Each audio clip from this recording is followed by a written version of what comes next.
I don't think I've got time for business coaching. Okay, so this is an objection that I sometimes get when speaking to prospects. And they think that they don't necessarily have time for business coaching. So let's try and break this one down.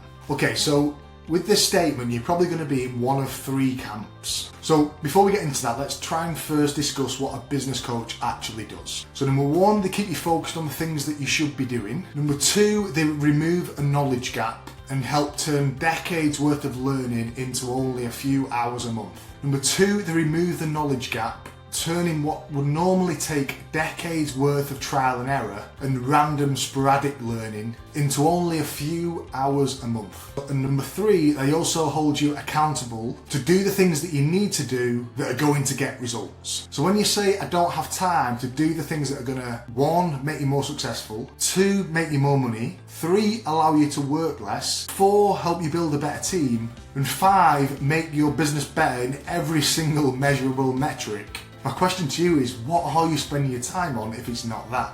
Unless you've already completed business and currently sitting on your equivalent of a yacht, smoking your equivalent of a fine Cuban cigar, sipping on your equivalent of Dom Perignon. I'm not saying that's my ideal dream, but it's some people's. And if you're not doing all of them things, then maybe we should talk. So let's go through the camps. So in camp one, the chances are you were just busy and you need someone to support you in breaking this cycle, accountability, and give you focus and direction on where you should be spending your time, knowledge and focus. So camps 2 and 3. So some of you may be thinking you're doing these things already, and you, my friend, probably fall into camps 2 or 3. So camp 2, you are actually doing some good work, and that's brilliant.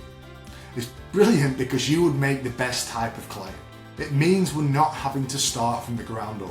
We can just optimize what you're already doing well. Quite often, the better you do things, the results start to get even better, and then better gets even more results, and then you start to get this thing called compounding. And compounded results are amazing, and we can push you guys even further. We call this when the business has synergy, and you're starting to build a business that can do 8 figures in revenue, 7 figures in profit.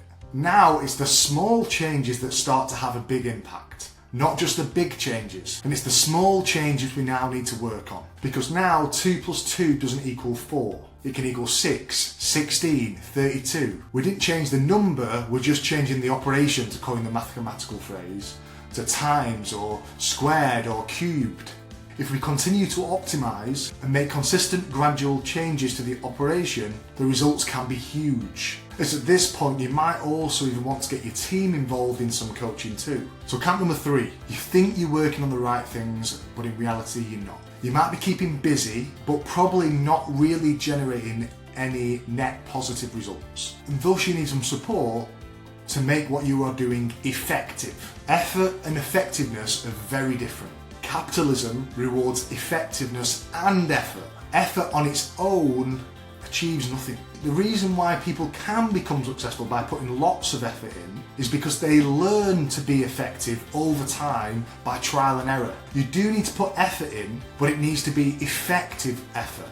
Again, there's no awards for effort in business, just rewards for results, which again takes effective effort. So whether you're in camp 1, camp 2, camp 3, I would love to help you take yourself to the next level. So please do get in touch and let's see where we can help. Thanks for listening.